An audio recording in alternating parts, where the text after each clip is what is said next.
Hi guys, welcome back to my YouTube channel 10 Minute Economics. So in this video we are discussing about introduction of the word economics. Okay, हमने पहले भी इस चीज़ के बारे में बात की है कि इकोनॉमिक्स जो शब्द है उसकी उत्पत्ति कहाँ से हुई, ओरिजिन कहाँ से हुआ, father of economics and so on. हमने सब कुछ देखा, बट हम आज क्या है फिर से उस टॉपिक को रिवाइज करेंगे. ठीक है, तो सबसे पहले हम बात करेंगे वर्ड इकोनॉमिक्स की. इकोनॉमिक्स जो शब्द है जिसे आप हिंदी में क्या कहते हैं, अर्थशास्त्र. अर्थशास्त्र.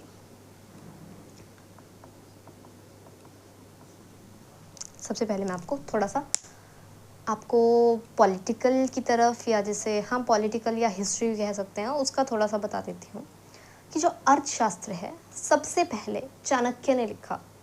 किसने? अर्थशास्त्र के बारे में सबसे पहले किसने बताया? चाणक्य ने, मौर्यन टाइम पीरियड में. ठीक है, जब मौर्य का राज था, like Chandragupta Maurya.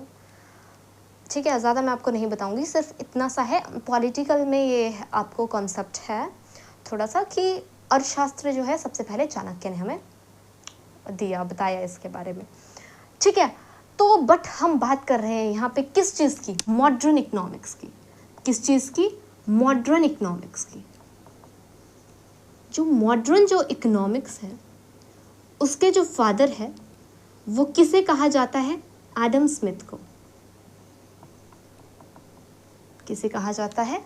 Adam Smith को. देखो, सबसे पहले आपको पता होना चाहिए कि जो वर्ड इकोनॉमिक्स है वो कहाँ से आया. इकोनॉमिक्स जो वर्ड है वो दो ग्रीक वर्ड्स को लाकर बना है. कौन कौन से? ओइकस एंड नोमोस, और जिसे आप निमिन भी कहते हैं, जिसमें ओइकस का मतलब है हाउस होल्ड जो है ना, डोमेस्टिक, एंड नोमोस का मतलब है मैनेजमेंट. हिंदी वाले देखेंगे आप, डोमेस्टिक मीन्स घरेलू, मैनेजमेंट मीन्स प्रबंधन. इसका कंबाइंड मीनिंग जो आप ले लो, डोमेस्टिक मैनेजमेंट. ठीक है, घरेलू प्रबंधन. ठीक है, ये जो दो वर्ड्स है oikos and nomos, these are Greek words. ये क्या है? ग्रीक वर्ड्स है. यहाँ तक समझ में आया आपको? हमने देखा जो आपके पास मॉडर्न इकोनॉमिक्स है उनके फादर कहा जाता है एडम स्मिथ को. ठीक है, जो इकोनॉमिक्स जो वर्ड है, अर्थशास्त्र जो आपके पास वर्ड है, वो आपके पास दो ग्रीक वर्ड से आया है. क्या? ओइकस और नोमोस और निमिन. ओइकस का मतलब है डोमेस्टिक, नोमोस का मतलब है management. Combined meaning is what? Domestic management. Okay, now we are talking about who is the father of economics, modern economics. Adam Smith को कहा गया. इन्होंने क्या किया? इनकी जो बुक है wealth of nation, wealth of nation, जो इन्होंने 1776 में लिखे, उनमें इन्होंने क्या किया? इकोनॉमिक्स की वेल्थ डेफिनेशन दी. इकोनॉमिक्स की वेल्थ डेफिनेशन दी. ठीक है, और इन्होंने वेल्थ डेफिनेशन में क्या कहा कि economics is an inquiry into the nature and causes of wealth of nations. Okay, ये इन्होंने डेफिनेशन दी. किसने? एडम स्मिथ ने, अपनी बुक वेल्थ ऑफ नेशन में. ठीक है, इकोनॉमिक्स में हमारे पास टोटल हमें 4 डेफिनेशन देखने को मिलती है. Welfare definition, scarcity definition, and एक का मैं नाम भूल रही हूँ. ठीक है, याद आएगा तो मैं आपको बताती हूँ. ये सारी कोई रॉबिन्स ने, मार्शल ने, सैमुअल्सन ने हमारे पास ये जो सारी डेफिनेशंस हैं ये दी, जो भी मैंने आपको नाम बताया. ठीक है, सबसे इंपॉर्टेंट इसमें रहती है वेल्थ डेफिनेशन, क्योंकि एडम स्मिथ ने दी है, और एडम स्मिथ को क्या कहा जाता है? Father of economics. ठीक है, ये हमारे पास हो गया यहाँ तक. ठीक है, अब बात की जाए कि जो इकोनॉमिक्स जो है, आपको पता है किसने डिवाइड किया 2 पार्ट्स में? कैसे डिवाइड हुआ इकोनॉमिक्स? माइक्रो और मैक्रो 2 पार्ट्स में. हमारे पास ये टर्म है इकोनॉमिक्स। जो मॉडर्न इकोनॉमिक्स है उनके फादर हैं एडम स्मिथ। ठीक है, अब इकोनॉमिक्स को डिवाइड किया गया है 2 पार्ट्स में, which is micro economics and macro economics. Okay, micro means small and macro means large. And ये जो 2 टर्म्स डिवाइड की, ये डिवाइड किसने की? रेगनर फ्रिश ने। किसने की? Divided by French economist Ragnar Frisch in 1933। इन्होंने डिवाइड कर दिया इकोनॉमिक्स को 2 पार्ट्स में, which is micro and macro economics. And now father of macro economics किसे कहा गया? जॉन मेनार्ड केन्स को। किसे कहा गया? जॉन मेनार्ड केन्स को कहा गया फादर ऑफ मैक्रो इकोनॉमिक्स। इन्होंने हमारे पास मैक्रो इकोनॉमिक्स के बारे में इतनी सारी थ्योरीज दी। ठीक है, तो फिर इसमें हम मैक्रो इकोनॉमिक्स में हम पढ़ रहे हैं, जो भी हम मैक्रो इकोनॉमिक्स के कॉन्सेप्ट पढ़ रहे हैं, हमने नेशनल इनकम पढ़ा, वो भी हमारे पास मैक्रो इकोनॉमिक्स में आता है। ठीक है, जीडीपी, जीएनपी, सारे इन्फ्लेशन, अनएम्प्लॉयमेंट, सब कुछ किस में आते हैं? हमारे पास मैक्रो इकोनॉमिक्स में। ठीक है, अब थोड़ा सा बात करी जाए मैक्रो और मैक्रो इकोनॉमिक्स होती क्या है, माइक्रो एंड मैक्रो इकोनॉमिक्स होती क्या है। ठीक है, अब देखो,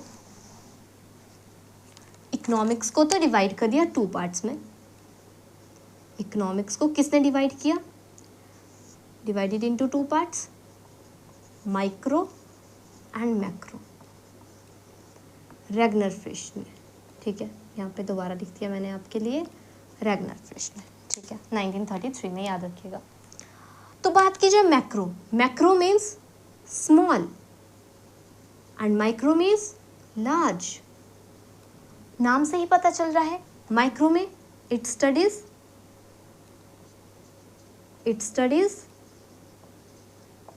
things at individual level। वहीं बात की जाए मैक्रो की, इट स्टडीज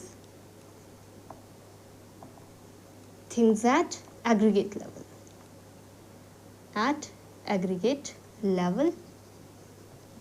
ठीक है, ये स्मॉल लेवल पे चीज़ों को स्टडी करता है, ये लार्ज लेवल पे। ठीक है, एग्जाम्पल देखो, ऐसे एग्जाम्पल दे देती हूँ आपको। मान लो आपने अनएम्प्लॉयमेंट आपने देखनी है कि देश में कितनी बेरोजगारी है, तो ये तो पूरी देश की स्टडी करेगा मैक्रो में, पूरी देश के अनएम्प्लॉयमेंट।